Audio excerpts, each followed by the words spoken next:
¿Qué tal? Buenos días. A nombre de la Facultad de Ciencias Políticas, de la Coordinación de Relaciones Internacionales, estamos esta mañana muy contentas, las profesoras de Política Exterior,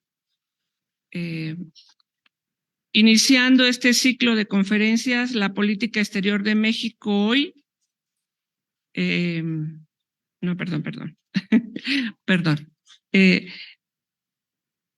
La política exterior de México en el siglo XIX, algunos temas sustantivos, y nos acompaña el doctor Silvestre Villegas, a quien agradecemos su atención y el gusto de que nos haya aceptado acompañar esta mañana para hablarnos del liberalismo y las relaciones internacionales de México en el siglo XIX. Quiero mencionar también, doctor, que no están con nosotros, pero nos acompañan virtualmente la maestra Irene Sea, que le deja muchos saludos, y la maestra Consuelo Dávila, con las que siempre hemos trabajado estas conferencias, ¿verdad? Muy bien, pues en esta ocasión el ciclo dedicado a los temas sustantivos de la política exterior de México en el siglo XIX se compone de 4 conferencias que abordarán temas políticos, básicamente, como es el de la herencia del liberalismo en la construcción del Estado-Nación, que se conforma en este siglo XIX y que está íntimamente ligado y condicionado a las relaciones que ese país en construcción, como se dice, tiene con las potencias extranjeras del momento y con otros países que no necesariamente eran potencia, ¿verdad? Tenemos otra conferencia sobre los ejes de la relación de México con Estados Unidos, otra sobre asuntos diplomáticos y su relación con el tema de las finanzas internacionales en el periodo que estamos estudiando. Y por último, vamos a revisar el tema de la anfictionía, como nos sugirió el conferencista de esa ocasión, ya a finales de mayo, y vamos a presentar la novela que ya está, bueno, no es novela, es una recopilación de crónicas del siglo XIX que tienen como sujeto principalísimo al pensamiento liberal, diría yo, a través de revisar al personaje de Guillermo Prieto, ¿no? Este actor tan importante del periodismo y las ideas del siglo XIX. Pues esta mañana están con nosotros, como les decía, el doctor Silvestre Villegas, del Instituto de Investigaciones Históricas de esta facultad, la maestra Isabel Salazar y la doctora Marlene Alcántara. Bienvenido, doctor. Le voy a dar la palabra a la doctora Alcántara para que nos presente al doctor Villegas y seguiremos con su presentación. Muchas gracias. Muchas gracias. Buenos días a todos y todas. Doctor, bienvenido nuevamente. Un gusto volvernos a encontrar después de algún tiempo, porque ya nos había acompañado en alguna otra ocasión en el marco de las conferencias que organizamos, como dijo la doctora Gaitán, en el marco de la política exterior de México. Silvestre Villegas Revueltas es investigador titular B, tiempo completo definitivo, y como lo mencionó la doctora Gaitán del Instituto de Investigaciones Históricas de la UNAM. Es doctor en Historia por la Universidad de Exes. Sus áreas de investigación son historia moderna y contemporánea y además forma parte del Sistema Nacional de Investigadores Nivel 1.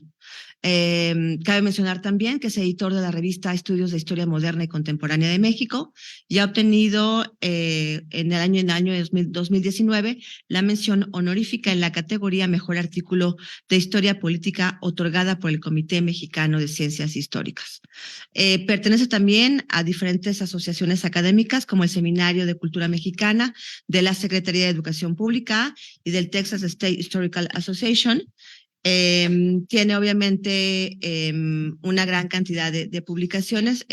Cabe mencionar que es profesor del Seminario Temático de México en el siglo XIX, en el posgrado de Historia de esta universidad, y participaciones en libros como A 100 años de la Constitución de 1917, Reflexiones en torno a la Carta Magna de 1857, que publicó la Secretaría de Hacienda y Crédito Público en el 2017. Antología de textos, La Reforma del Segundo Imperio, 1853-1867, publicado por la Universidad Nacional Autónoma de México en coordinación con Humanidades del Instituto de Investigaciones Históricas. También es autor de Deuda y Diplomacia, la relación México-Gran Bretaña, 1824-1884, publicado también por la Universidad de México, nuestro UNAM y el Instituto de Investigaciones Históricas.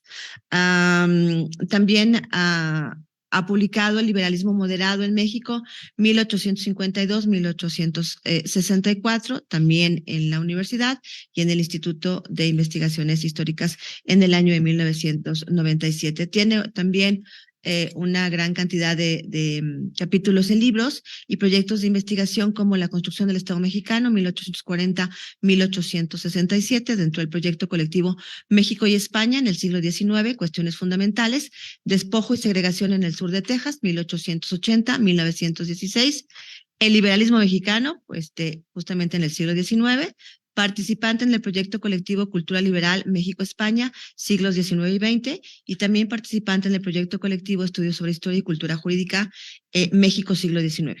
Participante en el proyecto colectivo Cultura Liberal México-España, siglos XIX y XX, Estudios sobre Historia y Cultura Jurídica, y además es participante en el proyecto colectivo Redes Empresariales y Administración Estatal, la producción de materiales estratégicos en el mundo hispano como escenario de la globalización temprana. Sus líneas de investigación: las doctrinas políticas del México decimonónico, relaciones internacionales, deuda, comercio, México 1840-1890 y la situación de los mexicano-americanos en Texas para el periodo 1880-1920. Damos la más cordial bienvenida esta mañana al doctor Silvestre Villegas. Muchas gracias, doctor.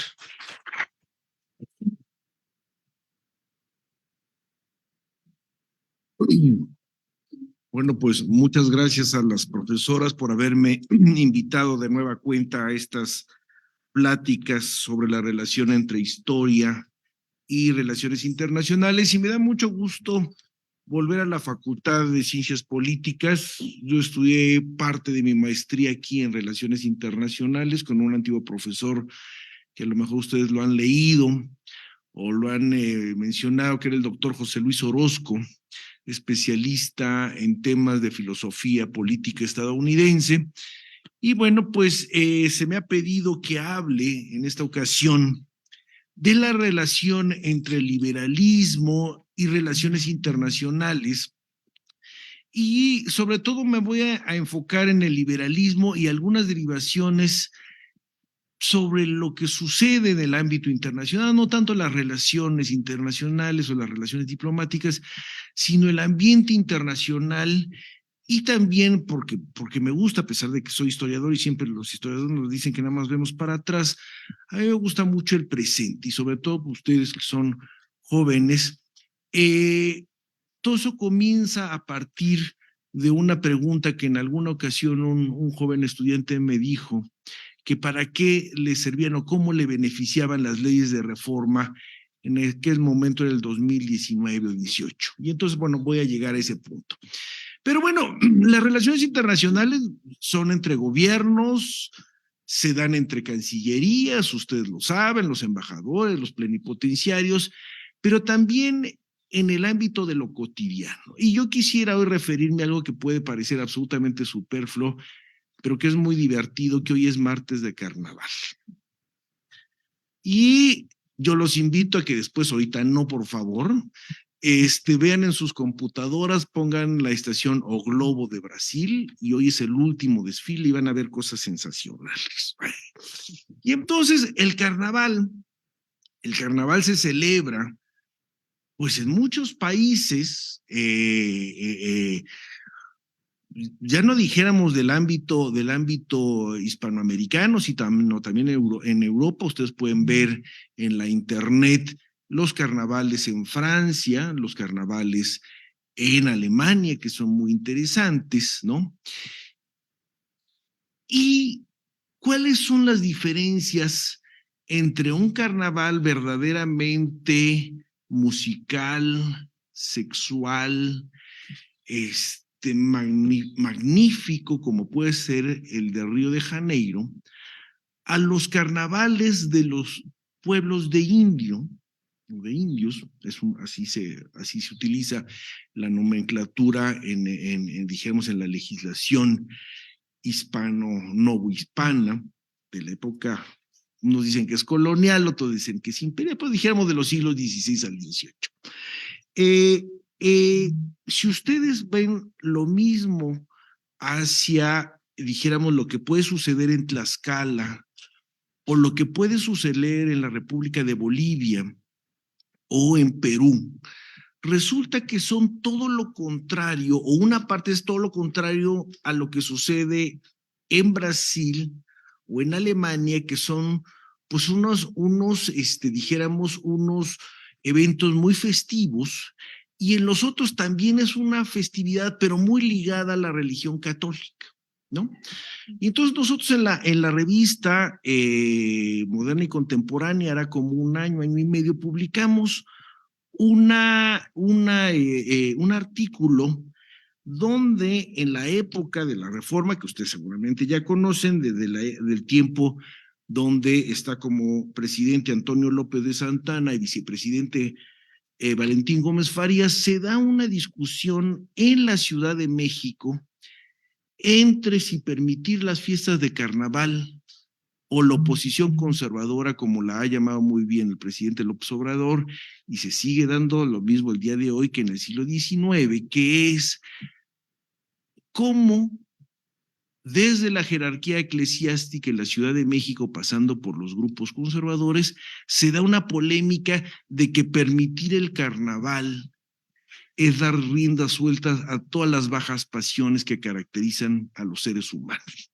O sea, el sexo, la bebida, puras cosas verdaderamente terribles. Y entonces, finalmente, pues pierden los del carnaval, y por eso no tenemos carnaval en la Ciudad de México. Tenemos fiestas patronales, y si ustedes viven cerca de una iglesia patronal, bueno, pues darán que la fiesta de la iglesia de San Antonio tiene en un momento dado su fiesta, o si han pasado por ¿cómo se llama? A San Hipólito, y es el jueves que corresponde a San Judas Tadeo, pues ya verán que está lleno de gente, en fin, bla, bla, bla, bla. Y ahí las fiestas indígenas de barrio. Pero el carnaval como tal se perdió en el siglo XIX por una serie de mojigaterías, buenas o malas, yo nada más las califico, y es una cuestión importante acerca del liberalismo. Bien, ustedes son habitantes del siglo XXII y constantemente en las noticias, en lo que dice el presidente, en lo que dicen los opositores, en lo que dicen sus cursos, se habla de liberales y de conservadores.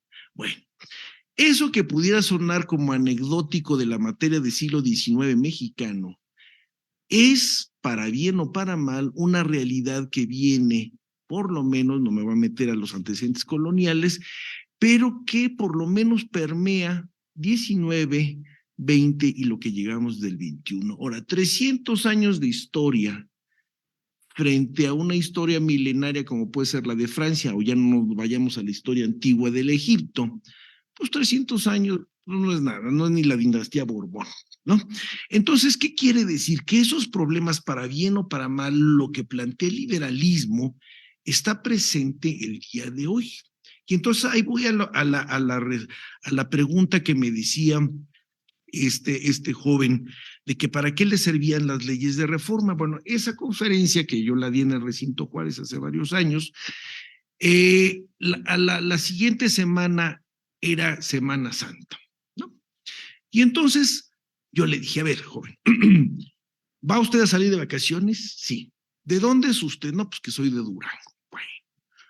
Y aquí vamos en un pleito entre liberales y conservadores, que aquí en este caso no solamente sería liberales y conservadores, sino el sistema de gobierno prevaleciente. Es los Estados Unidos mexicanos una república que se rige bajo una constitución federal o es un país que se rige bajo una constitución centralista, ¿no? Y entonces, si ese joven o los que estamos en esta sala el día de hoy, estuviéramos en el tiempo de Antonio López de Santana bajo un sistema centralista y tuviéramos la Semana Santa la próxima semana, pues ustedes, dijéramos ese joven que iba a ir a Durango, o vamos a suponer que yo quisiera ir a Veracruz, tendría que pedir un pasaporte interno para hacer mi viaje entre la Ciudad de México y Veracruz. Entonces, ese pasaporte interno lo tendré yo que mostrar a la salida de la Ciudad de México, a la entrada del Estado de México, a la entrada de Querétaro, a la entrada de San Luis Potosí, a la entrada de Durango, ¿no? Los que hemos viajado sabemos que hay un pasaporte mexicano que uno lo muestra al salir de México y al entrar al siguiente país, ¿no? Porque son dos estados soberanos que tienen una legislación permanente. Bueno, X. Entonces, frente a esa falta de libertad de tránsito, el liberalismo en general se materializa en varios liberalismos. Y uno de esos liberalismos es la libertad de tránsito, ¿no? Entonces, si la próxima semana es Semana Santa, suponiendo, y viajáramos ustedes, los que están aquí, a ver a sus familiares, o simplemente se quieren ir a Acapulco, o van a donde sea, pues toman un camión, agarran su auto particular o un avión, se suben a ellos, y sin mayor problema vuelan a Durango, toman un ADO a Veracruz, o toman un camión a Acapulco, o su carro. Y entonces, nosotros lo que vemos es que el liberalismo, la ideología liberal de la generación, no solamente de Juárez, sino de estas personas que vienen desde el constituyente de 1824, donde está Fray Servando Teresa de Mier, que era un federalista suavecito, algunos lo han calificado de centralista, pero era federalista, pasado por la generación de Gómez Farías, de Mariano Otero, de Melchor Ocampo, Benito Juárez, Ponciano Arriaga, bla, bla, bla.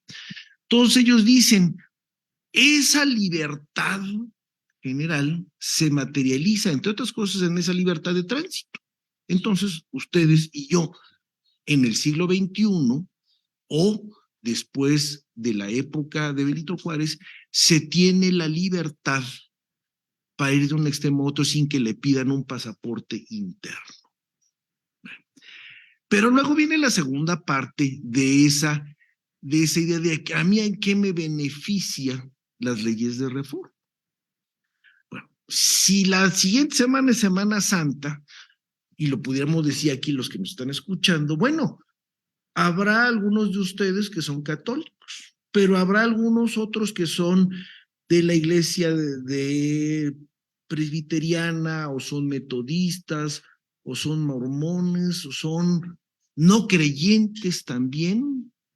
Y entonces, así como hay la libertad de tránsito, uno de los grandes temas de pelea durísima, y que viene ligado al carnaval, es la libertad de creencias religiosas, ¿no? Entonces, frente a la Constitución de 1824, la Constitución de 1836, la Constitución española de Cádiz del 12, o las reformas constitucionales mexicanas de 41, 42,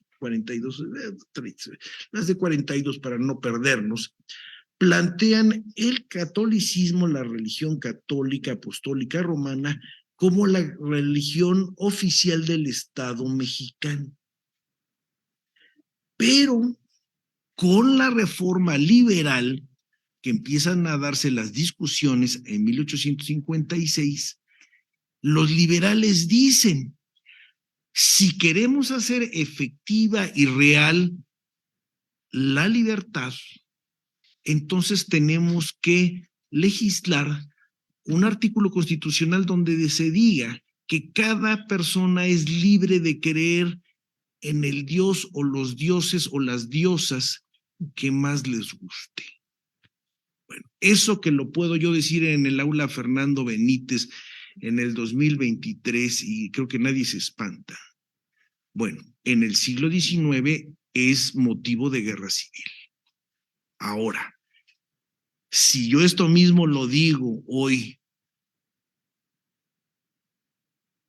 en la Universidad La Salle o en alguna otra privada, habría 2 o 3 autoridades que levantarían la ceja y por allá andaría una persona espiándome diciendo, el doctor Villegas dijo que cada quien cree en los dioses y las diosas que más quiera. Entonces, esa libertad que tenemos para creer o no creer, ¿no? Es muy importante. Y entonces, si se es católico, bueno, pues en la Semana Santa, pues hay toda una normatividad que se tiene que cumplir. Y si no se es católico, si se es luterano o anglicano, la fiesta más importante es el domingo de Pascua y le regalarán a sus papás, a sus novios, a sus novias un huevito de Pascua. Suficiente, pero no tienen que ir a las procesiones del Jueves Santo, ni de Viernes Santo, ni beberse de latigazos, ni nada de esas cosas. Y los que quieran divertirse, pues se van a la playa en bikini, traje de baño y o nada, efectivamente. Pero entonces, a lo que yo voy, esas libertades costaron mucho trabajo, costaron muchos muertos, costó una guerra, por lo menos 2 guerras civiles, y lo más importante, y ahí va el nexo con las relaciones internacionales, es que la libertad de tránsito como la libertad de creencias involucran a los países con los cuales tenemos relaciones internacionales. Léase el Reino Unido de la Gran Bretaña, antes de su unificación, los diversos principados y ciudades hanseáticas alemanas, como es el caso de Hamburgo, o dentro del catolicismo pongamos España. Y entonces, ¿qué sucede con ello? Bueno, vamos a suponer, los gobiernos mexicanos, lo mismo en la época de Guadalupe Victoria, que en el tiempo posterior a Maximiliano, a partir de 68 con Benito Juárez, o en época de Salinas de Gortari, o el día de hoy, cuando López Obrador le dice a Tesla, oye, no quiero que pongas tu fábrica de autos en Monterrey, sino vamos a buscar otro lugar porque no hay agua. Desde la época de Victoria hasta López Obrador, una de las grandes preocupaciones es la inversión extranjera. Porque buena parte de nuestros empresarios, o que se dicen empresarios, no son realmente empresarios, sino son gente rica con costumbres señoriales, pero que no tiene ni el capital suficiente ni la tecnología para poner la fábrica de Tesla. O sea, dígame qué Tesla mexicano hay. No existe. O sea, la industria automovilística mexicana no existe. Somos armadores, somos maquiladores de tecnología que viene del Japón, de los Estados Unidos, de Alemania. O sea, la Volkswagen, la Toyota o la Chevrolet no son mexicanos. O sea, a nosotros le llegan los manuales de la Chevrolet, de la Toyota, de la Volkswagen, y aquí se arman esos automóviles con una obra calificada, efectivamente, unas instalaciones industriales muy bonitas. Si algún día tienen la posibilidad de ir a una de estas, por ejemplo, la Volkswagen en Puebla, es impresionante, es una ciudad adentro, pero no es tecnología mexicana. Bueno, entonces, resulta que la gran potencia del siglo XIX es la Gran Bretaña. Entonces, llega el señor Smith, que quiere poner una mina, se va a Real del Monte. Primero, para llegar a Real del Monte es un problemón porque hay pocas carreteras, ya no dejamos las carreteras que conocemos, son unos caminos de brecha. Y va a Real del Monte, ve las condiciones, y dice, bueno, pues para echar a andar esta mina necesito importar maquinaria y traer una maquinaria grandota desde el puerto de Veracruz hasta Real del Monte es un gran problema. Pero bueno, pues resulta que le gusta México, a lo mejor se enamora de una muchacha mexicana, le gustan los pastes, en fin, bla, bla, bla, lo que ustedes quieren y mandan, y decide quedarse a vivir en México. Pero el señor Smith no es católico, sino es cuáquero o es anglicano. Entonces, bajo el régimen anterior al liberalismo, no pueden existir templos evangélicos, están prohibidos. Si ustedes los pueden ver, ya ven como lo de la iglesia de los santos de los últimos días, estos son igualitas y las podemos ver, las podemos identificar muy bien, además están muy limpias. Pero eso en el siglo XIX no existe. Entonces el señor Smith no puede, a pesar de que tenga mucho dinero, voy a construir mi templo cuáquero, mi templo anglicano, no se puede. Y su religiosidad la tiene que hacer dentro de su casita y que sus vecinos no se enteren, ¿no?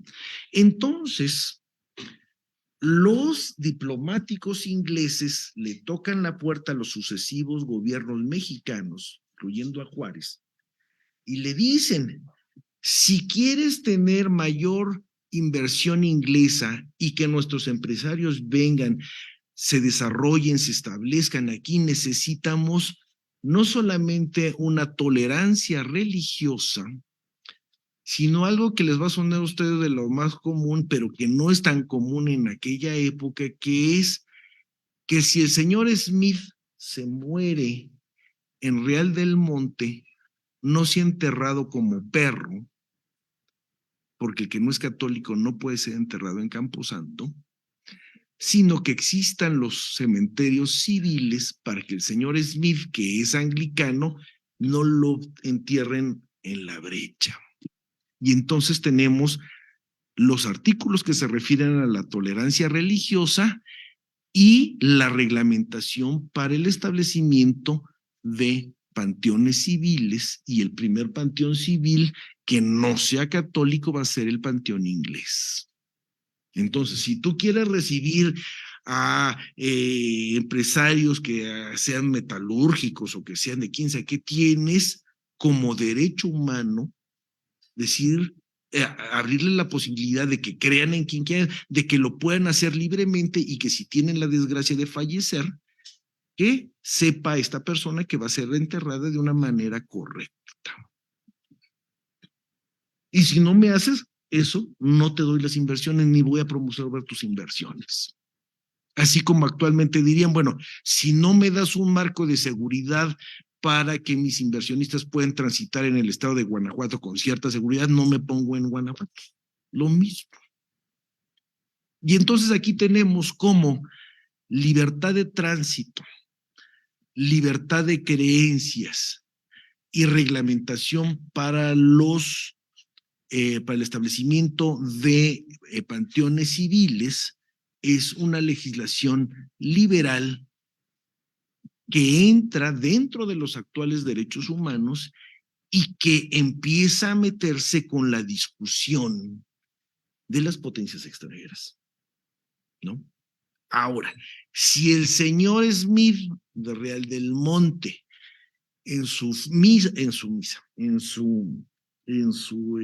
mina produce plata, bueno, pues resulta que esa plata que se produce en Real del Monte se va a comercializar. Y entonces resulta que el Reino Unido de la Gran Bretaña, pero también como la ciudad de Hamburgo, pero también como los comerciantes franceses, tienen sus intereses que están respaldados por cónsules o vicecónsules honorarios en diversas partes de la República. Y entonces, del lado del Golfo va a haber un consulado en Tampico y del lado del Pacífico va a haber un consulado en San Blas. Hoy San Blas es chiquitito, pero en el siglo XIX era muy importante. Entonces el señor Smith, si es un buen empresario, va a exportar la plata fundamentalmente en monedas, en los pesos mexicanos de plata, y si no tiene tanta tecnología, en lugar de hacerlos monedas, los va a hacer en bars. Entonces sale digamos, una conducta, así se llama, una conducta de plata, sale de Real del Monte, atraviesa la Sierra Madre Oriental, llega a Tampico, en Tampico lo espera un barco inglés normalmente, y se llevan las barras de plata y van a dar a Southampton, o van a dar a Newcastle, o van a dar a algún otro puerto, y esas barras de plata, lo mismo en tiempo de Hernán Cortés, como en época del señor Smith, como actualmente con Tesla, son la base de la riqueza de las potencias industrializadas. Si nosotros ponemos la plata, y como dijo López Obrador, nosotros ponemos el petróleo y nos regresan gasolina, bueno, pues algo igual, parecido. Entonces, bueno, llega a Southampton, pero ese comercio internacional, la misma plata del señor Smith, la bajan a San Luis Potosí, atraviesa el centro del país, sube la Sierra Madre Occidental, llega a San Blas, ¿no? Y ahí lo agarra otro barco inglés o estadounidense, y se avienta San Blas, San Francisco, y San Francisco cruza todo el Pacífico, ¿sabe? Y llega a Shanghái o a Hong Kong. Y entonces en el siglo XIX los pesos mexicanos son apreciadísimos. Son muy buenas monedas con una pureza de plata excelente. Y entonces, si ustedes se meten a internet y ven Shanghái, bueno, en Shanghái de un lado de la ribera tiene unos edificios enormes, así sensacionales, y del otro lado del viejo Shanghái están las viejas casas inglesas, y ahí están los bancos.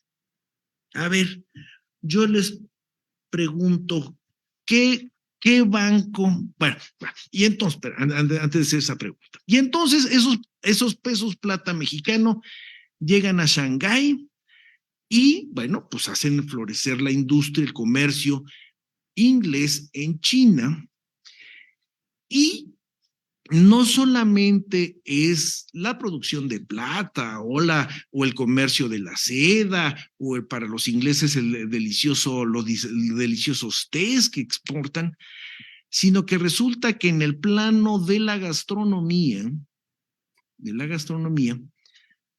esos pesos fundamentan una construcción de una comida mestiza entre lo inglés y lo chino.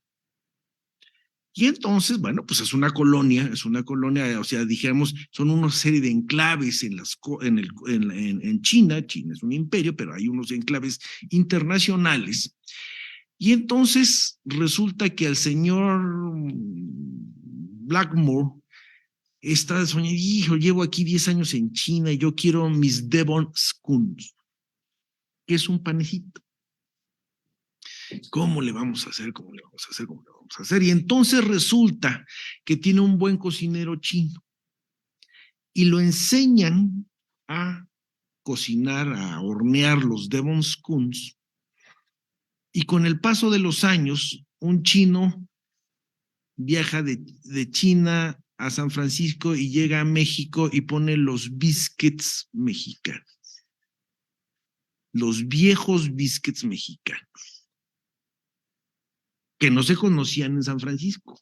Entonces, los viejos biscuits mexicanos, esos que tenían una masita que ahora ya casi no se hace, que era una mezcla entre salado y dulce, son los Devon Scones pasados por la óptica china.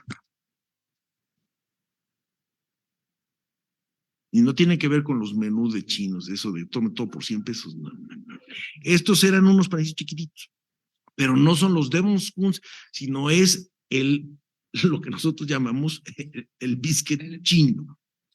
Y entonces vemos cómo va y viene, cómo las influencias de algo tan preciado a lo largo de los siglos como es la plata se convierten en monedas. Esa moneda financia una serie de actividades económicas, entre otras cosas, la industria de la comida, y cómo eso le da la vuelta. Y a ver, yo les haría una pregunta, yo creo que ustedes ya así lo saben.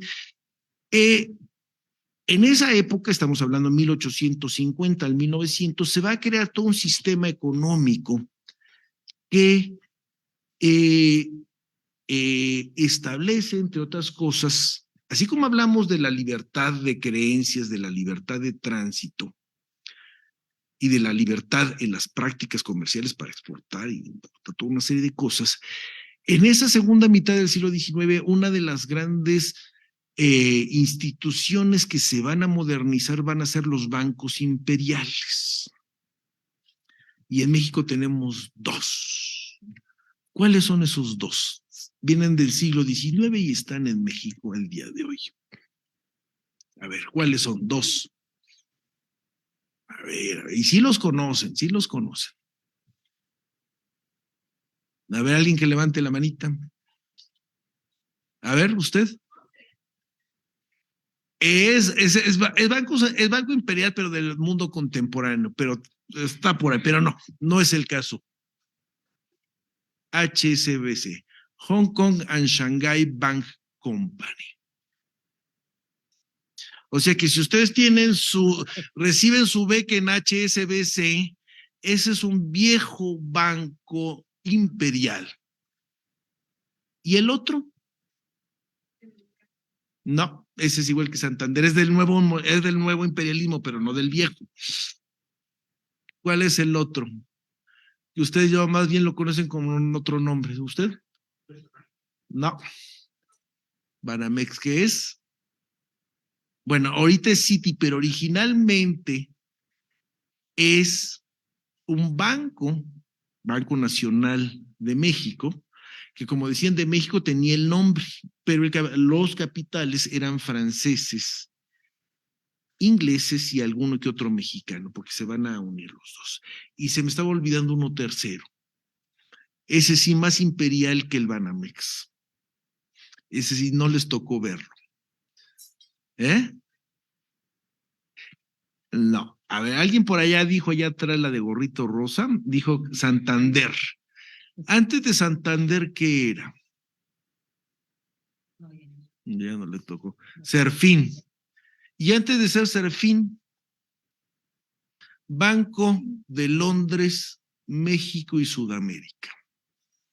O sea, cuando llega Maximiliano en mayo de 1864 en el buque Novara a Veracruz, bueno, ahí llega con Carlota, se desilusionan de que en México nadie los quiere recibir, o sea, no los reciben bien, jijiji, jajaja. Bueno, ya avanzan hasta la ciudad de Puebla, y en Puebla efectivamente les hacen una recepción, pero pegadito al barco Novara viene otro banco donde nada más y nada menos que viene el director y cajero principal de lo que va a ser el Banco de México, Londres y Sudamérica. O sea, el proyecto de Maximiliano no solamente es el pleito entre juaristas y no juaristas, no solamente es el deseo napoleónico de, como lo dijo clásicamente Patricia Galeana, de poner un dique al avance de Napoleón, de los Estados Unidos hacia el sur de América,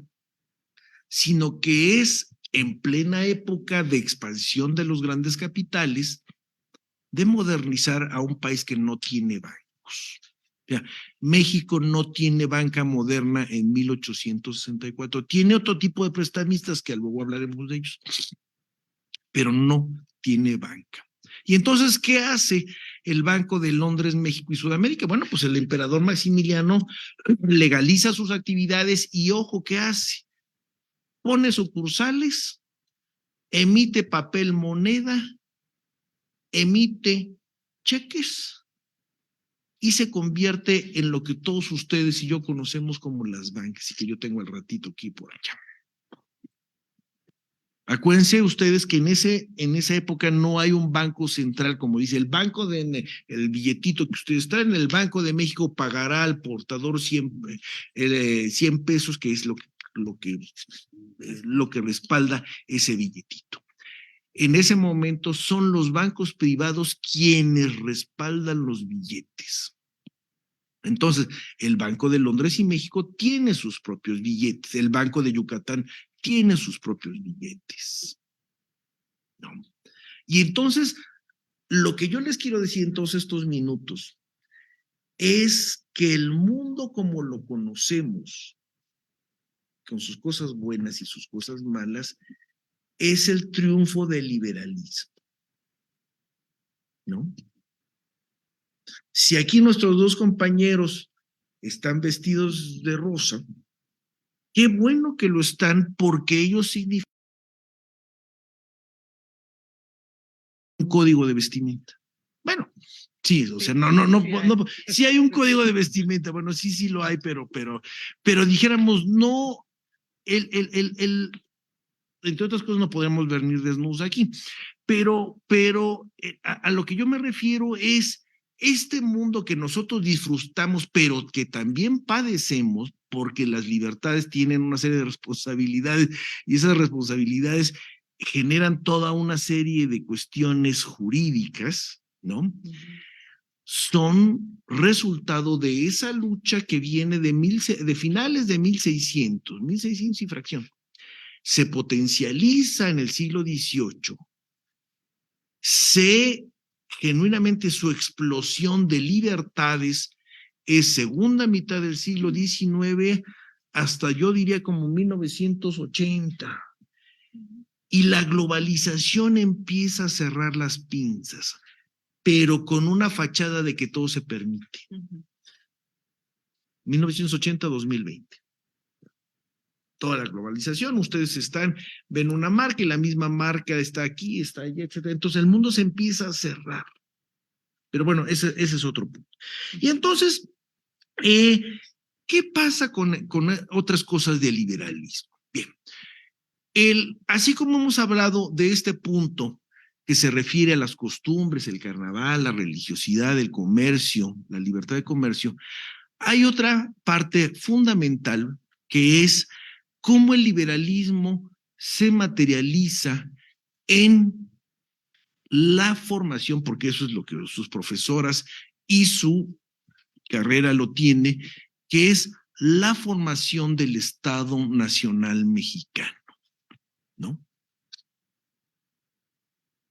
Hay en el mundo prehispánico una serie de reinos, hay un imperio, luego en la colonia, la Nueva España forma parte de la monarquía española del otro lado del Atlántico, como ustedes quieran verlo, la monarquía hispana.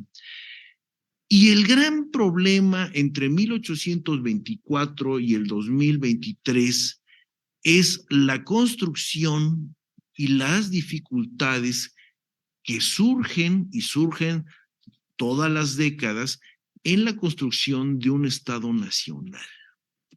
Y ese Estado nacional, que tiene una serie de características, parte de algo elemental, pero al mismo tiempo complicadísimo, que es el marco constitucional. O sea, como aquí lo tengo en mis apuntes, las constituciones, ya hablamos 24, 36, las reformas de 42, 57, 1917, son marcos que nos hablan precisamente de cómo las necesidades, los políticos, la que queremos que se convierta en ciudadanía, tiene una serie de problemas y una serie de derechos. Y entonces las constituciones, los textos constitucionales nos hablan de lo que se puede y de lo que no se puede, de lo que podemos aspirar y lo que no podemos aspirar. O sea, no es una novela, porque lo que tiene que hacer, y es una de las grandes discusiones que se tienen entre un gran conservador como Lucas Alamán y un liberal como Melchor Ocampo, es, Lucas Alamán dice, debemos hacer una constitución para los mexicanos como existen, respetando sus tradiciones. Y Melchor Ocampo dice, si nosotros hacemos una constitución para los mexicanos que existen, nunca vamos a avanzar. Vamos a obligarlos a que vayan para allá o para allá. Entonces, como yo le decía, si la realidad es que en México de 1857 las 4/5 partes, o tal vez casi las 5/5 partes de la población es creyente en el catolicismo, eso no implica que no podamos abrirle la posibilidad a los otros. Y entonces a nosotros nos queda muy claro, nos los han enseñado desde la primaria, dice, y entonces los Estados Unidos mexicanos es un sistema republicano cuya organización está a base de una serie de estados libres y soberanos, es un federalismo, y el gobierno está dividido en tres grandes ramas que son ejecutivo, legislativo y judicial, y nos lo repetíamos y lo repetíamos como si fuera catecismo. El catecismo pregunta, respuesta, pregunta, respuesta. Bueno, eso tan sencillo de decir, y el gobierno se divide en tres grandes ramas, que es el poder ejecutivo, el legislativo y el judicial, es un broncón de 200 años para que funcione, ¿no? O sea, el ejecutivo, sea Anastasio Bustamante, sea Antonio López de Santana, sea Benito Juárez, sea Porfirio Díaz, sea Venustiano Carranza, Miguel Alemán, Carlos Salinas de Gortari, o como dirían ahora actualmente López Obrador, todos ellos han propendido a que el Ejecutivo se convierta en el factotum de la vida nacional. O sea, los teóricos dicen, detrás de cada Ejecutivo hay un dictador en ciernes. Algunos lo logran, otros no lo logran, ¿no? Pero la tendencia del Ejecutivo es, yo soy el que tiene el conocimiento de lo práctico, y mientras los diputados discuten, yo sí sé qué está pasando. Y entonces todos estos personajes que les he dicho siempre han propendido a convertir al Ejecutivo en una especie de gran poder que se sabe todo lo que sucede en este país. Bueno, y entonces el gran problema de las constituciones y de la vida pública política mexicana es lo que los famosos van a hacer en el sistema angloestadounidense, que es el check and balance, o sea, que los tres poderes se estén checando y se estén balanceando, pero eso es verdaderamente complicado y no sucede ni en las democracias más perfectas. Se puede llegar inclusive a una cierta parálisis. Hay una serie en Netflix, pero también está en otras plataformas, se llama Borgen. Borgen es, o sea, es B grande y G, B-O-R-G-E-N, Borgen. Es la vida de la primera ministra de Dinamarca y su relación con los medios de difusión. Entonces, ella es la personaje principal, pero quien es también un personaje principal es su secretario, que lleva las relaciones con los medios de comunicación. Y entonces, en un sistema parlamentario que no es el nuestro, resulta que están los diversos, dijéramos, partidos políticos donde el primer ministro tiene que construir mayorías, y usted lo pueden ver en el caso español que nos queda más cercano. O sea, Sánchez está constantemente negociando, ya no dijimos con los partidos de oposición, sino con su propia alianza política en todos los temas. O sea, si de pronto sale una ley a favor o en contra del aborto, tiene que negociar con propios y con ajenos.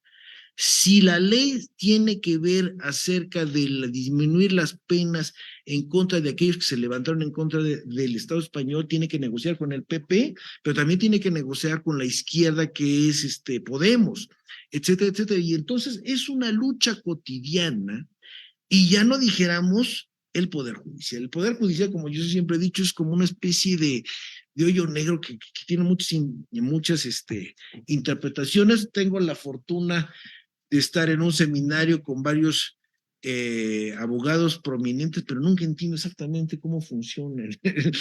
Ahora sí, el funcionamiento interno del poder Judicial. El Poder Judicial es fundamental. Y, ¿cómo voy de tiempo? Yo ya me pasé, ¿verdad? Bien, son las 10 de la mañana. Ok.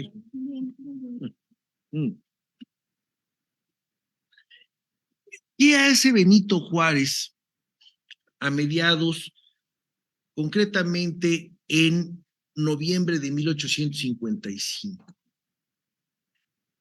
Se promulga lo que se conoce como Ley Juárez o Ley de Administración de Justicia.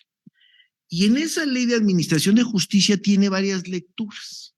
La lectura más socorrida, y es una frase que está en todos los libros de texto, es: con la ley Juárez se limita el fuero que en asuntos del orden civil tienen clérigos y militares. O sea, en la actualidad, si de pronto viene en un automóvil un miembro del ejército mexicano y viene borrachón y atropella a una serie de personas en un paradero del Metrobús o de donde ustedes quieran, en la actualidad ese personaje, ese militar, lo toma la policía de la Ciudad de México y va a ser enjuiciado por el Poder Civil, ¿cómo se llama? Por el Ministerio Público, porque no ha cometido un delito del orden militar.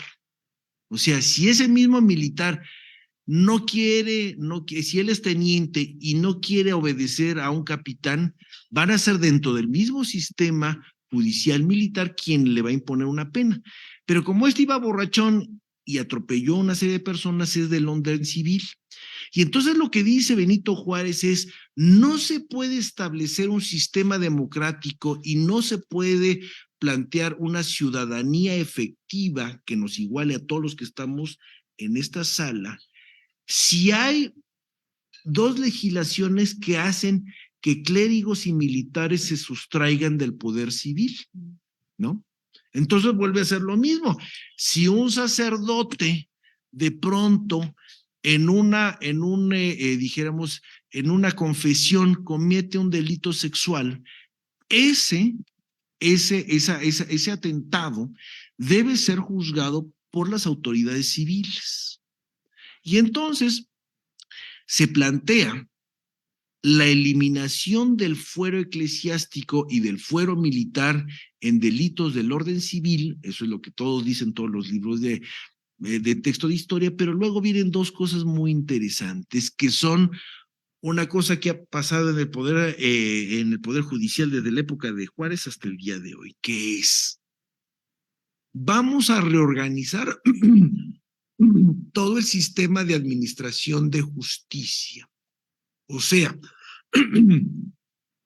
si había 2 circuitos o 3 circuitos donde los jueces van a hablar en torno, dijéramos, van a emitir sus sentencias a favor o en contra de determinados pleitos, ¿no? Y son insuficientes. En lugar de que haya 2 o 3 o 4 circuitos, vamos a establecer 20 en la República Mexicana para que entonces la persona que vive en un X pueblo de Durango no se tenga que desplazar hasta la Ciudad de México, sino que en la propia ciudad de Durango pueda llevar a cabo su caso. Entonces, vamos a ampliar el número de personas que van a juzgar todo este tipo de delitos y pleitos, como lo ha dicho un profesor de aquí de la facultad, el doctor David Pantoja. Somos una sociedad pleitista, o sea, nos peleamos por muchas cosas en los tribunales. Y por el otro lado dice: para que la administración de justicia se dé de una manera no solamente responsable, sino que los que van a administrar la justicia se sientan respaldados por una especie de prestigio, no solamente se trata de aumentar estos circuitos de administración de justicia, sino que los locales donde se da la administración de justicia deben ser bonitos, ventilados, limpios y etcétera también. O sea, un juzgado no debe ser un cuchitril con una rejilla de prácticas como luego suele suceder, sino que debe ser un lugar donde un lado está el juez, está el acusado, están los abogados defensores, lo de la parte impugnadora, el fiscal, y se da en un lugar digno para el que administra la justicia como digno para que están acusados. Y ese es un pleito que va desde la época de Juárez hasta el 2023. Se ha avanzado mucho. Pero entonces por eso es de administración de justicia. La base teórica es: no se puede tener una sociedad democrática compuesta por ciudadanos responsables de sus derechos y sus deberes si no hay una legislación común para todos. Esa es una parte. Y la segunda, que es quien administra la justicia lo tiene que hacer en un buen lugar, ¿no?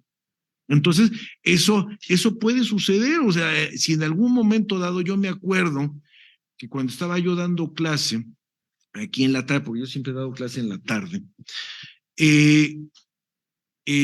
hubo un movimiento de alumnos y alumnas que le plantearon a la dirección hace muchos años el estado de los baños, o los servicios, como dirían los españoles de esta facultad.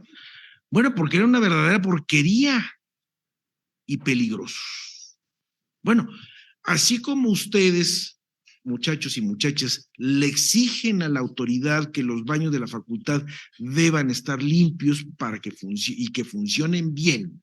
Bueno, lo mismo sucede con la administración de justicia, ¿no? Yo como abogado, por lo menos que esté limpia la mesa y que haya un poquito de agua por si se me atraganta la frase, una cosa así, ¿no? Entonces, esa parte muy importante que es todo el andamiaje de leyes constitucionales, de leyes secundarios y una cosa que vale mucho la pena reflexionar, que es la paulatina creación de un derecho mexicano. Porque la primera mitad del siglo XIX, la república se rige bajo las leyes, los códigos heredados del tiempo de la colonia. No podía ser de otra manera, ni modo que los inventaran de un día para otro. Pero se va cada vez, se va haciendo la legislación más propia a una república que no a una monarquía, a un país independiente que no a una dependencia imperial y así sucesivamente, ¿no? Y ello es una práctica cotidiana que se va dando en los siglos XIX, XX y XXI porque la sociedad va cambiando, sus necesidades van cambiando. Pero entonces, por ejemplo, me tocó ver uno de los temas de investigación que yo trato y que tiene que ver con una de las libertades fundamentales, que es la libertad de comercio, donde están involucrados los intereses internacionales. En época del gobierno de Manuel González, y que se va a potencializar con Porfirio Díaz, es la creación del Código de Comercio y el Código de Minería, ¿no? Y en el Código de Minería se va a dar el inicio de algo que va a ser fundamental, pero fundamental de a de veras, que es ¿quién tiene la propiedad original de los recursos públicos del suelo y del subsuelo? ¿Lo tiene la nación o lo tiene el particular? Entonces, bajo la tradición española, es el rey quien es dueño del suelo y del subsuelo, y en tiempos republicanos, bajo la concepción española, es la nación, whatever that means, la nación. La nación es en origen la que tiene el poder de esta propiedad. Y esa propiedad, la nación, materializada en un gobierno, da las concesiones, ¿no?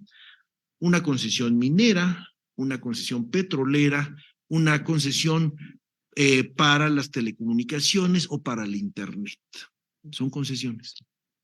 Porque es la nación materializada en un gobierno determinado quien le dice a Azcárraga Milmo o le dice al señor Slim o le dice a X personal, tú tienes una concesión para un canal de televisión, para una mina, etcétera, etcétera. Y entonces durante el tiempo de Manuel González se va a dar un cambio precisamente por las cuestiones, por las presiones internacionales a retomar la tradición anglo-estadounidense, donde es el particular que si descubre un pozo petrolero o una mina, él es el dueño. Y entonces, bajo ese esquema de la regulación minera, se van a establecer las compañías petroleras del Porfiriato, que va a hacer chiras, pelas durante la Revolución y que acaba en el episodio de Lázaro Cárdenas y la nacionalización. Y entonces, ojo, cuando la petrolera inglesa, el Águila o el Standard Oil, le dicen a los gobiernos mexicanos de Cárdenas o hacia atrás de Plutarco Elías Calles, que le dicen, nosotros cuando llegamos a México invertimos bajo un marco jurídico vigente donde me decía que si yo descubría petróleo al lado de Tampico, pues es mío. No estoy cometiendo ninguna falta porque el Código de Minería, las reformas de González y luego ya en la segunda etapa de Porfirio Díaz, dicen claramente que aquella persona que descubre ese pozo petrolero es dueño de él, ¿no? Entonces, si me lo quieres quitar, bueno, primero nos vamos a juicio y si me lo quitas me tienes que recompensar, me tienes que indemnizar, ¿no? Y entonces la libertad de comercio una actividad como es la minería, convertida en una legislación muy puntual de qué es lo que se puede y qué es lo que no se puede en la minería, transita los siglos, y si no, véanlo en el decreto de hace unos cuantos días de López Obrador acerca del litio. Ahí está. Entonces volvemos a lo mismo, no son temas ni del 19 ni del 21, son procesos muy largos, y lo mismo va con el presidente que con la libertad de creencias, que con la minería, y lo tienen en el litio, ¿no? O puede darse una cosa que viene también de la época colonial en sentido opuesto. Acuérdense ustedes que se decía en la época colonial que llegaban las leyes de España, del Consejo de Indias, atravesaban el Atlántico, les daban visto de llegada, pero se cumplían poco o no se cumplían. En la época también de Manuel González se hace el nuevo Código de Comercio. Y en uno de esos, el de Código de Comercio, se van a derivar toda una serie de legislaciones secundarias y terciarias, y me tocó ver el reglamento para establecer una cantina, cantinas y pulquerías.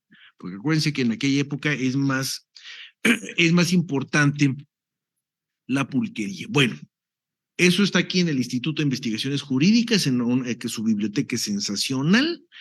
Hay una biblioteca especializada en códigos y reglamentos. Ahorita se me va su nombre. Bueno, y entonces está ese código, y bueno, para poner una cantina o una pulquería es más sencillo establecer actualmente la NASA que una pulquería.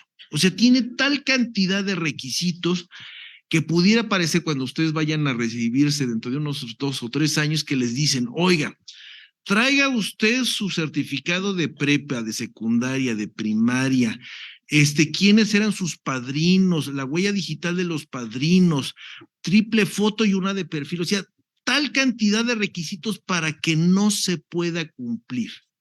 ¿Por qué? Porque el negocio es que no se cumpla. Entonces, para que yo ponga una cantina y me hacen una biblia de requisitos para que yo ponga esa, pues va a haber uno que no lo tenga, pero pues oiga, licenciado, que no tengo, o sea, el baño en lugar de estar así está ligeramente para, no, o está así o no le doy el permiso. No, es que está, no, y le da una lana y pasa. Y entonces, esa es otra de las grandes discusiones y de los grandes problemas. El liberalismo quiso, y ya con esto cierro, tratar con uno de los grandes temas, que es cómo el no cumplimiento de una serie de normas, el dejar pasar ciertos asuntos, va a generar lo mismo en época de Santana, que en época de Juárez, que en la actualidad, una serie de vacíos que van a ser aprovechados para paulatinamente ir empoderando algo que genéricamente le podemos llamar como la corrupción, ¿no? Entonces, si no puedo conseguir todos los requisitos para poner mi pulquería, va la corrupción, doy una lana y se solventa eso. Pero lo mismo puede suceder también con la cuestión, y ya con eso genuinamente termino, con las elecciones. El gran tema, y es un tema terrible para el liberalismo decimonónico, para la República restaurada, es el sistema de elecciones. ¿Quiénes votan? ¿Por quién se vota? ¿Existen o no existen sistemas de partido? Hay un colega de la Universidad Autónoma de Puebla y del Mora, que es Israel Arroyo. Israel Arroyo tiene un par de libros sobre los sistemas electorales en el siglo XIX mexicano. Y es como la Biblia de la pulquería. O sea, se tiene que tener tal cantidad de requisitos que mejor vamos a darle la vuelta. Y entonces, en las elecciones estatales y sobre todo municipales, empieza a darse algo que un historiador chihuahuense lo describió muy bien, que se llamaba José Fuentes Mares. José Fuentes Mares dijo: en la República restaurada, o sea, la época última de Juárez, el control político por parte del gobierno empezó a perfeccionarse. En época de Porfirio Díaz, los jefes políticos lo llevaron a un estadio de perfección, pero muchísimo mayor. Dice, pero en la época de la revolución institucionalizada es una bella arte, ¿no? Si yo quiero controlar las elecciones en el Estado de México y en Coahuila, toda la maquinaria del PRI, de Morena, del PAN, que está hoy por hoy tratando de convencer al electorado que vote para acá o para allá, forma parte de esa muy vieja escuela del control político a través de una serie de prácticas, pues yo no sé si corruptas o no, pero de prácticas opacas, ¿no? Y entonces esa es una deuda que se tiene y que, bueno, no es problema de los teóricos del liberalismo, sino más bien de la práctica. Y en ese sentido, ya con eso ahora sí ya termino, las potencias extranjeras que nos están viendo y que son muy interventoras, lo mismo en época de Juárez que el día de hoy, si hay un gran fraude, va a venir la Comunidad Europea y va a decir: el gobierno fulanito de tal no cumplió suficientemente y las elecciones de tal o cual cosa fueron bastante corruptas. Y entonces hay un intervencionismo por parte de una gran entidad que es la Unión Europea. Muchas gracias.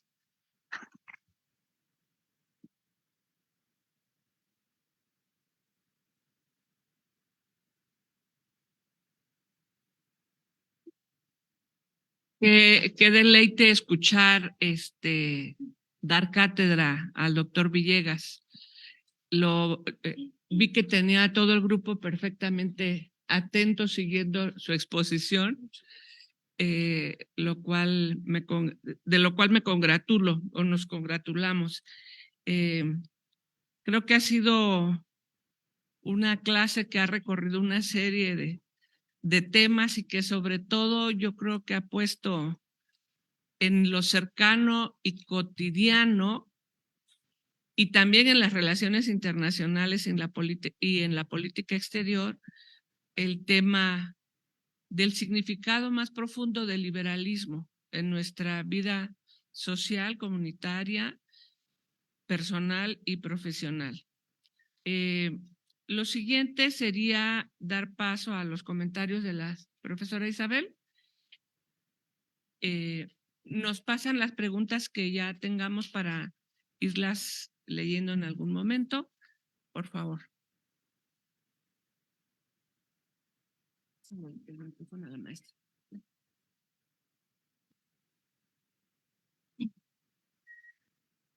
Sí. ¿Sí se escucha? Sí, ¿verdad? Sí. Ok. Bueno,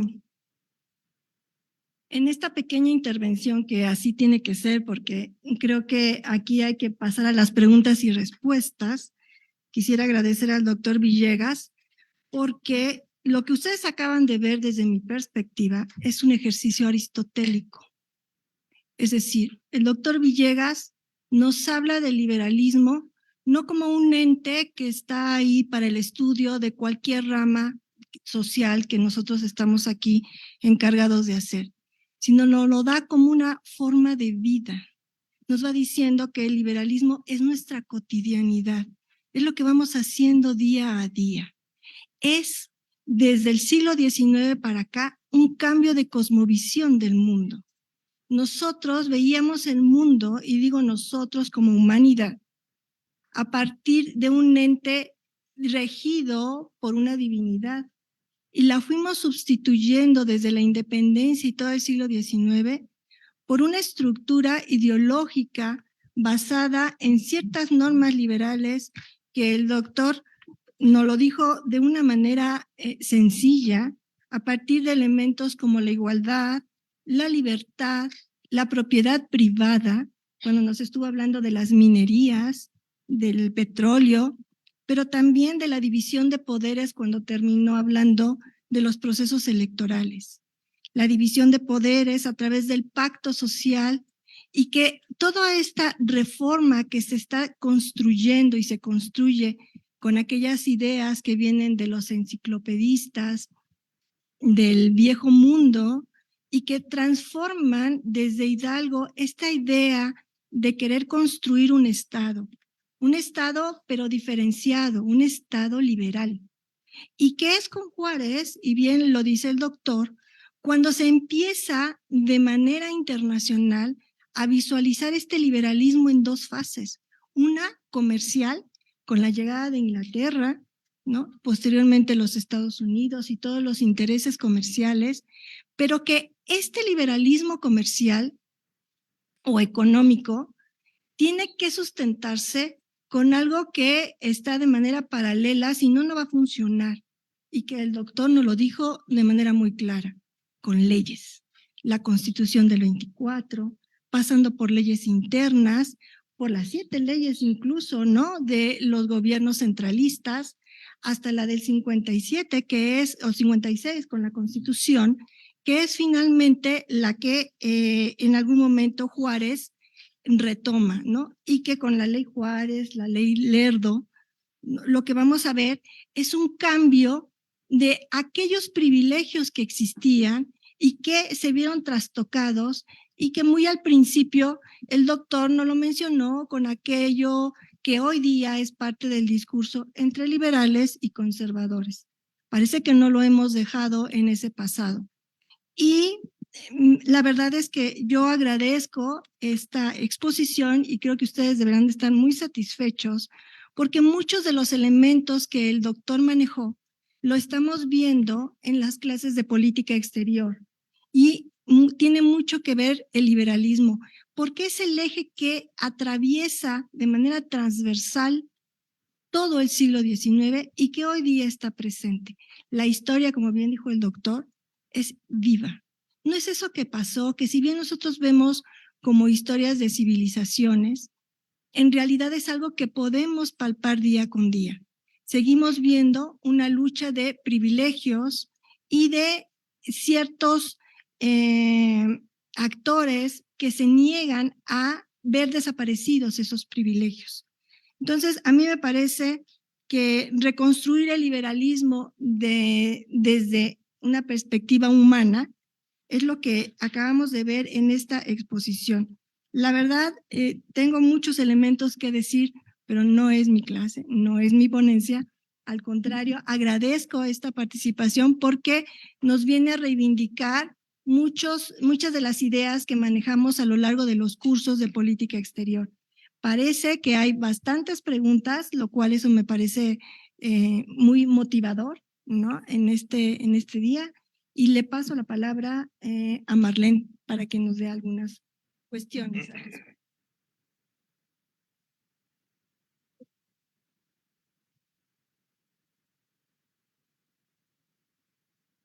No, bueno, después de escuchar al doctor Villegas y a la maestra Isabel Salazar, pues creo que ahí está dicho todo. Que a mí me parece, me congratulo el que hayamos, creo que no lo dije hace un momento, el que hayamos regresado ya a lo presencial de manera relativa, se siente diferente, porque durante los últimos tiempos pues lo hacíamos, ¿no? Virtual. Tendremos algunas sesiones virtuales, pero creo que el estar aquí en corto con el ponente, mis compañeras y ustedes, los alumnos, pues es creo que cambia un poco también la perspectiva.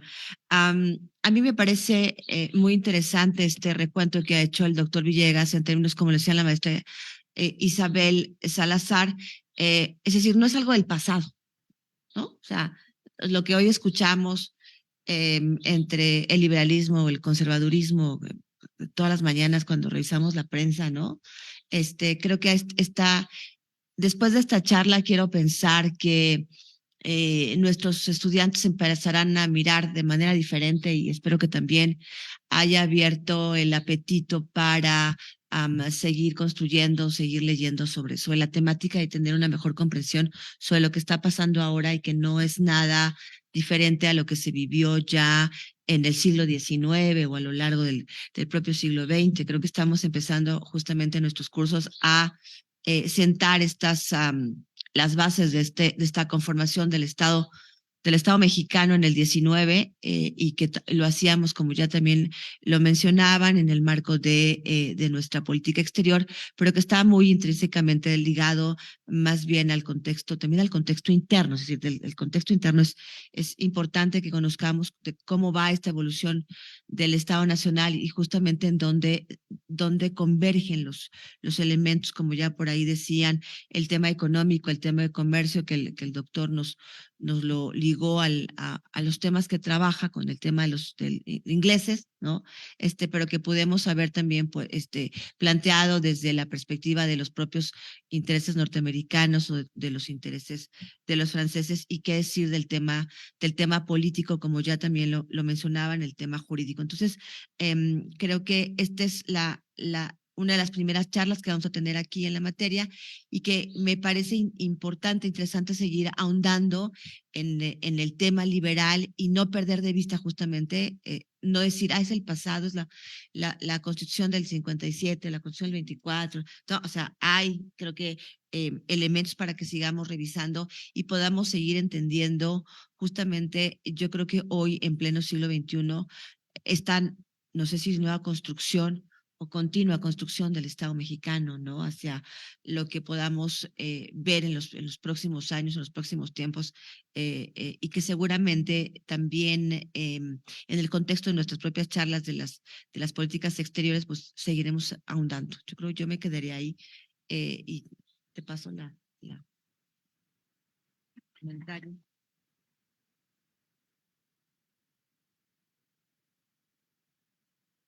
Quisiera añadir que lo que estamos haciendo aquí, como espero que haya quedado claro, tiene que ver con una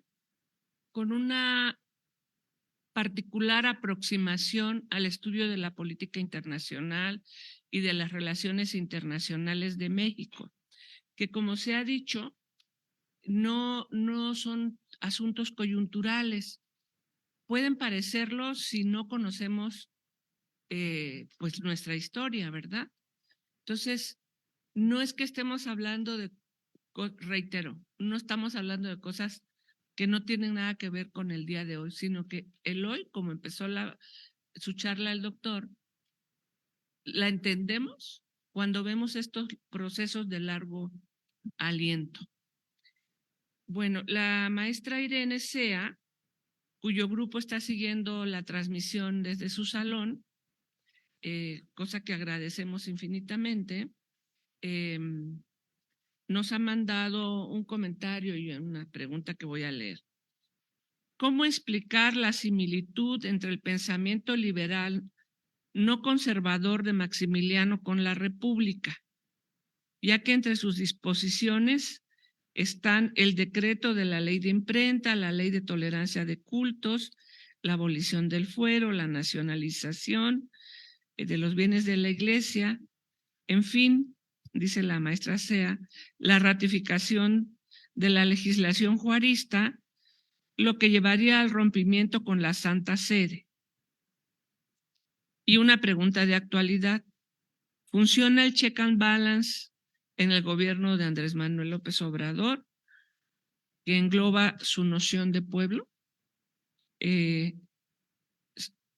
Entonces ella considera que estos temas están ligados en relación a los planteamientos que aquí se han hecho sobre las leyes de reforma. Con eso terminaríamos los comentarios, si gusta comentar. Comienzo con esto Y luego pasamos a los otros. Así es. Sí. Bueno, brevemente, porque es una...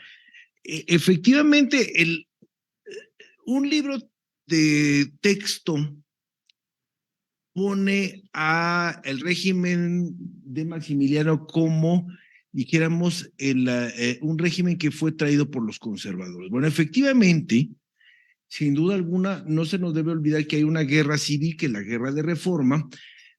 Los liberales ganan este episodio, que en la guerra continúa, pero el gran problema para los conservadores es que Maximiliano era liberal. Ahora, no solamente Maximiliano era liberal, sino que su patrón de empresa, que en este caso era Napoleón III, también era liberal.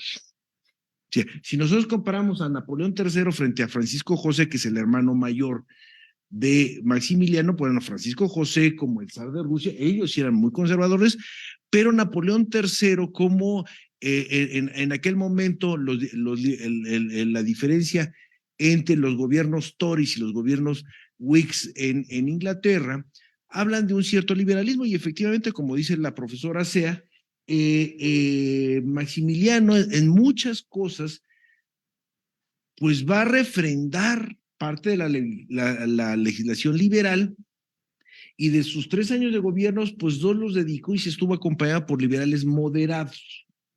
Por eso es que en la época del Segundo Imperio no podemos hablar de liberales y conservadores, sino debemos de hablar de republicanos e imperialistas, porque hubo conservadores y liberales en los dos bandos, tanto militares como liberales, perdón, en uno como en otro bando. Lo de López Obrador luego lo dejo para el final, pero es muy importante, como lo dijo la profesora, que estos procesos se van dando a lo largo de los siglos. Pero vamos a ver las preguntas, por favor. Bueno. Sí, gracias. Me voy a ir con algunas preguntas que van de lo general a lo particular. Una de ellas, y creo que se repite, por eso lo vamos a empezar con ella, es ¿cómo calificaría la política exterior de México en el siglo XIX? Uy. Bueno, miren, ¿quién hizo esta pregunta? Que levante su manito a usted.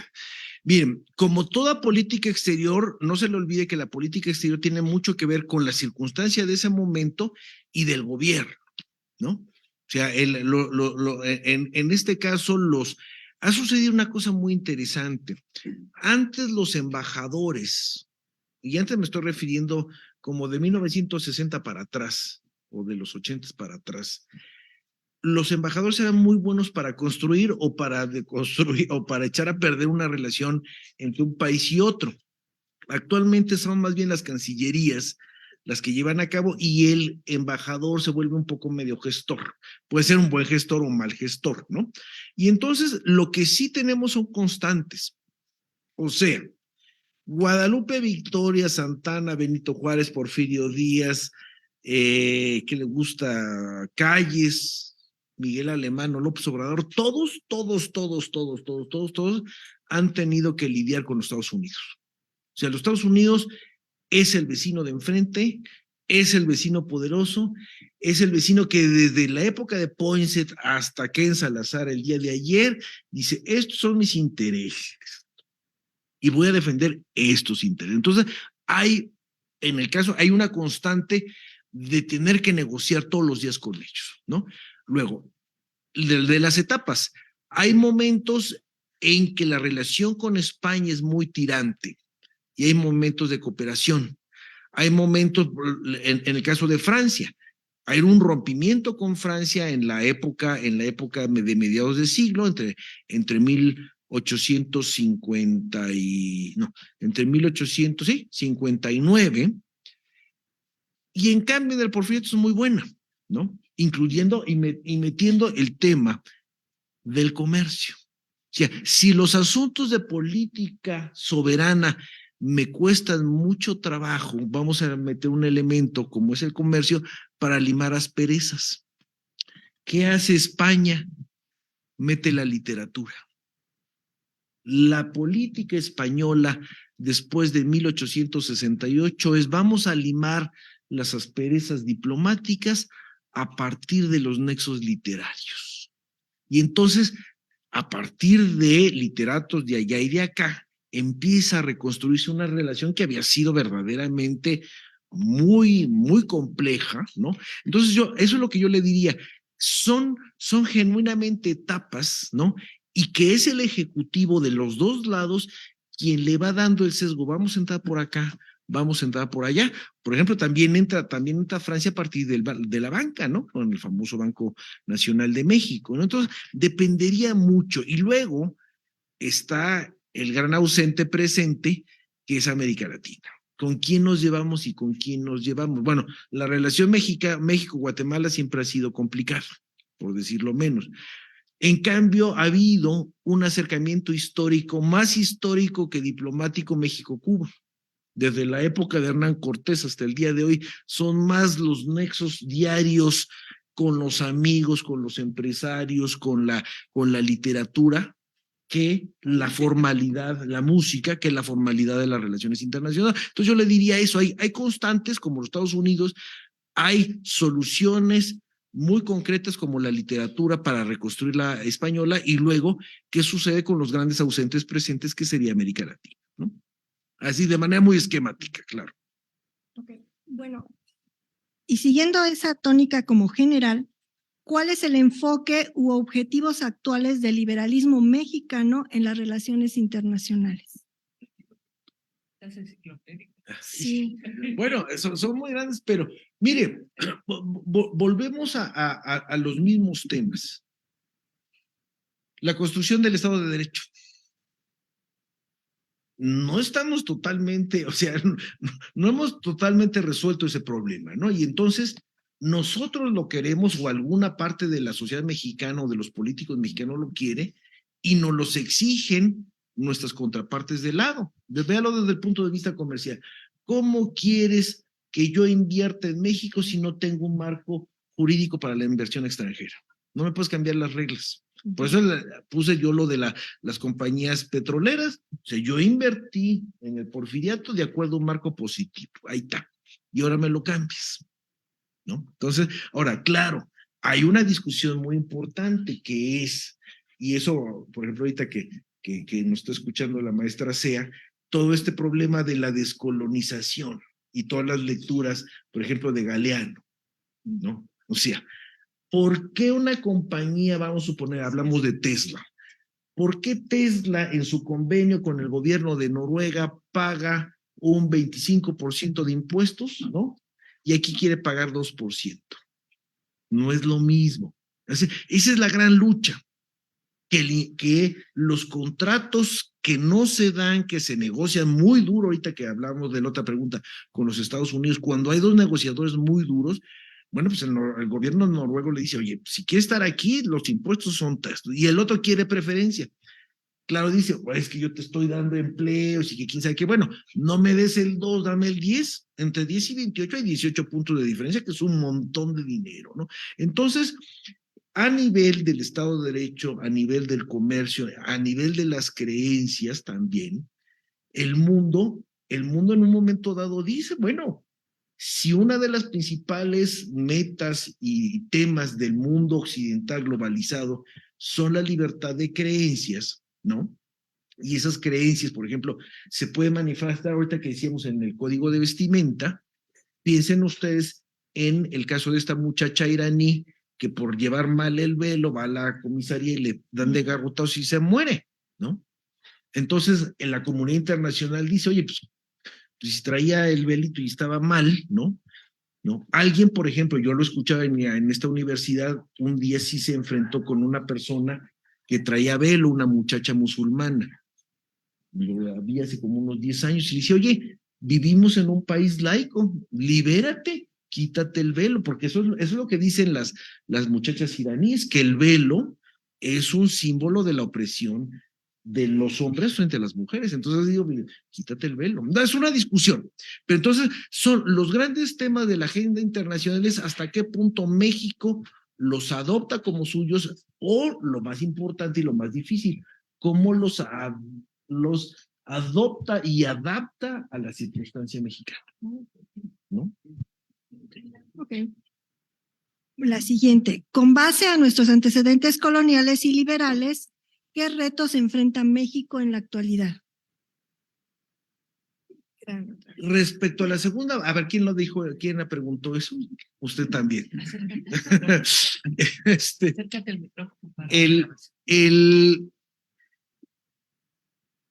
reto, y el reto lo dice Humboldt, lo dice José María Morelos y Pavón, etcétera, es disminuir la brecha entre opulencia e indigencia, que es lo que nos define como país subdesarrollado. No se les olvide que América Latina es la región del mundo con las mayores disparidades. O sea, en México, en Brasil y en Argentina hay unos ricotototototes, que son 2 o 3, y una enorme cantidad de brasileños, mexicanos y argentinos que viven muy mal. Entonces, esa es una de las cosas que no hemos terminado de resolver. Ahora, como herencia colonial, les va otro tema que ustedes seguramente se lo han topado muchas veces, que es el racismo. No se les debe olvidar que la sociedad colonial de la Nueva España, como del Virreinato del Perú, o como que les gusta la Nueva Granada, alguno de ellos, es no solamente ricos y pobres, sino sino la división social en castas, ¿no?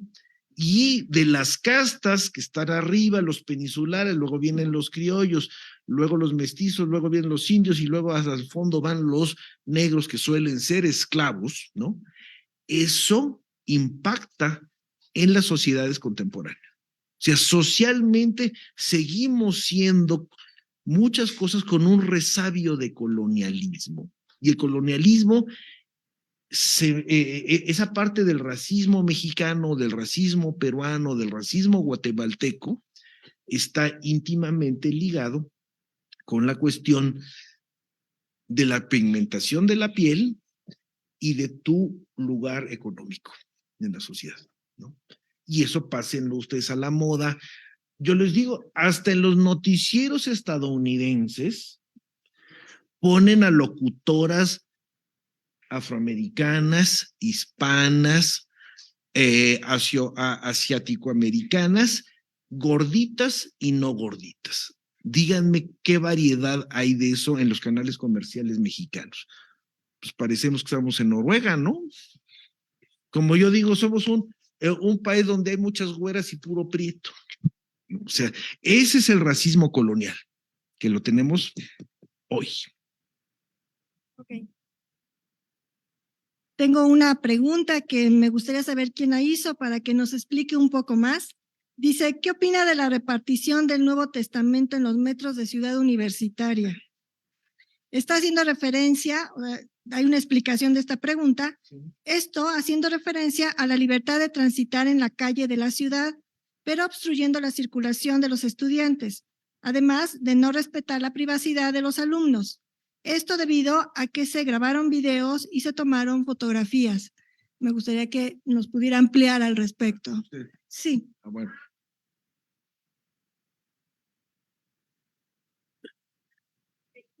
Sí.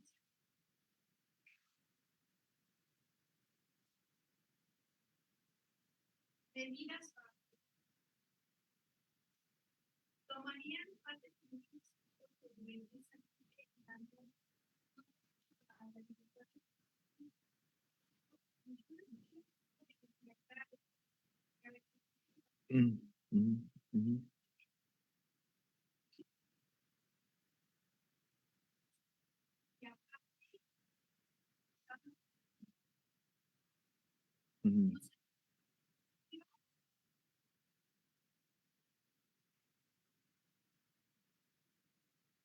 Mm.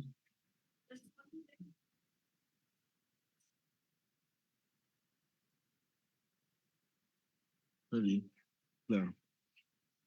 Mm.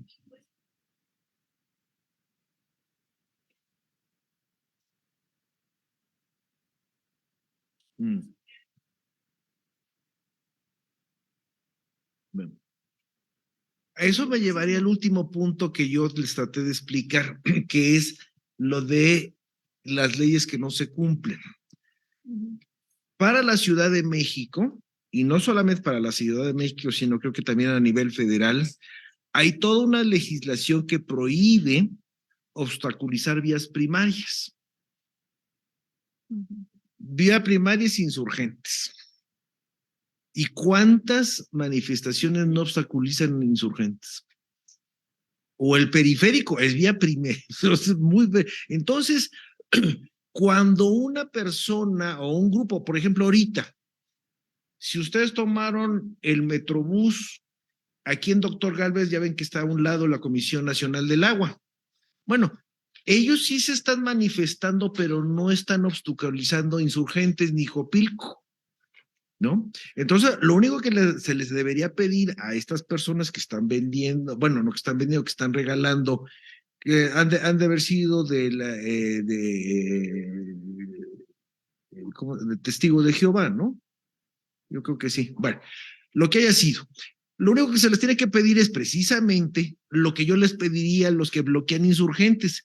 ¿Qué tal si viene una ambulancia con alguien que esté muriéndose? Pues ahí se murió. Entonces, primero, no se les puede obstaculizar fuera de la universidad que lo mismo puedan vender una Biblia, que puedan vender cualquier cosa o regalarla. Pero lo que sí se le debe exigir a las autoridades es que cumplan con la normatividad, y esa normatividad dice que no se pueden poner afuera del metro porque va a haber una cosa terrible, ¿no? Y eso me acuerdo, yo ahorita tengo un estudiante de doctorado que viene de la Universidad de Pekín, y estábamos hablando precisamente de estos cambios en las constituciones religiosas. Y entonces, no, pues miren, yo decía uno de mis alumnos, no, pues yo soy presbiteriano, que tal cosa, y aquel era católica, y ella dijo, yo soy comunista. O sea, que un estudiante abiertamente de doctorado diga comunista, me quedé frío. Claro, seguramente ella, como estudiante de doctorado con beca China, ha de pertenecer al Partido Comunista de China, ¿no? Que también el comunismo se puede convertir en otra religión, déjenme decirles, otra cosa, pero bien, eso nos lleva a otro asunto. Ok. Bueno, y finalmente, antes de que ya agarren sus cosas y se quieran ir corriendo, hay una pregunta interesante. ¿Existe una identidad nacional? Y partiendo de esto, ¿qué papel tuvieron aquellas relaciones internacionales que afectaban lo cotidiano, como usted lo mencionó en la ponencia? ¿Y cómo se manifiesta, quiero pensar, el liberalismo en la identidad hoy en día? ¿Quién lo preguntó? Usted. Bueno, la identidad nacional es un tema. Genuinamente es la construcción, y sí podemos decir de la construcción de un nacionalismo liberal. Por ejemplo, yo le voy a decir una cosa. El triunfo del liberalismo en el siglo XIX y el triunfo de la Revolución Mexicana, con todos los asegúnes que le podemos buscar en el siglo XX, hace que la sociedad mexicana sea distinta a la guatemalteca o a la peruana o a la brasileña, que tienen otro tipo de formación de sus estados nacionales. O sea, aquí son dos movimientos, olvidándonos de la independencia, que tiene otra lectura, donde las fuerzas progresistas van formando un tipo de nacionalidad. Ahora, ahorita está muy en crítica si de ese nacionalismo que va pegado con un mestizaje nacional genuinamente fue o no fue exitoso. Yo podría decir, los que estamos reunidos en esta sala, Fernando Benítez, somos el resultado precisamente de esa concepción del nacionalismo mexicano de la revolución de tinte mestizo, secular, liberal y laico. No quiere decir que en nuestra esfera particular seamos creyentes de lo que ustedes quieran, que unos sean más morenos, que otros sean más güeros, que otros piensen de una manera o de otra, pero sí se forma en los 120 millones de mexicanos que somos una identidad nacional. Si usted viaja y de pronto está en Viena y de pronto ve ahí una serie, dice, esos son mexicanos, porque se comportan de una manera, porque hablan de una manera especial, porque se visten de una manera especial. Y eso me ha tocado verlo en el extranjero, y esos son mexicanos, y no me falla, esos son mexicanos, ¿no? Eso es importante. Ahora, somos más tolerantes o más abiertos que hace 40 años. Yo me acuerdo, lo decía yo ahora con un académico español, cuando yo era de la edad de ustedes o más joven, negros en México, negro el que viene de Haití, el profesor Charles que había venido de Haití, negros pues a morita. Claro, estaban los estudios de ¿cómo se llama? Aguirre Beltrán sobre la tercera vía, raíz, perdón, la tercera, no la vía, sino de la tercera raíz, pero no se hablaba de los negros. Claro que han existido, siempre han existido, más los de la costa pacífica que los de la costa atlántica. O sea, los pueblos de negros en el Golfo se mezclaron mucho. En cambio, los que están en Michoacán, Guerrero y Oaxaca, pues, están más. Y entonces, esa idea de integrar a los diversos indígenas, a las diversas minorías, es más de los últimos 50 años que de tiempo atrás. Pero sí hay, es uno de los grandes proyectos. ¿Hasta dónde se llega? Yo creo que seguimos en formación, seguimos en formación de eso. Y creo que hoy he estado, por si no, no lo vi. Bueno, pues muchas gracias por escuchar.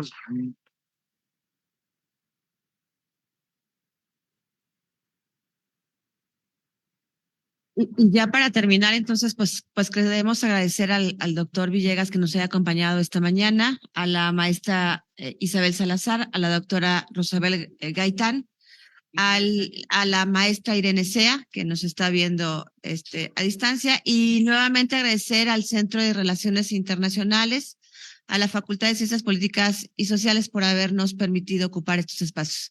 Que tengan bonito día y nos vemos a la próxima. Ay. Piden sus idiomas. Horrible cosa, asignatura pendiente, pero si están en relaciones internacionales, es básico.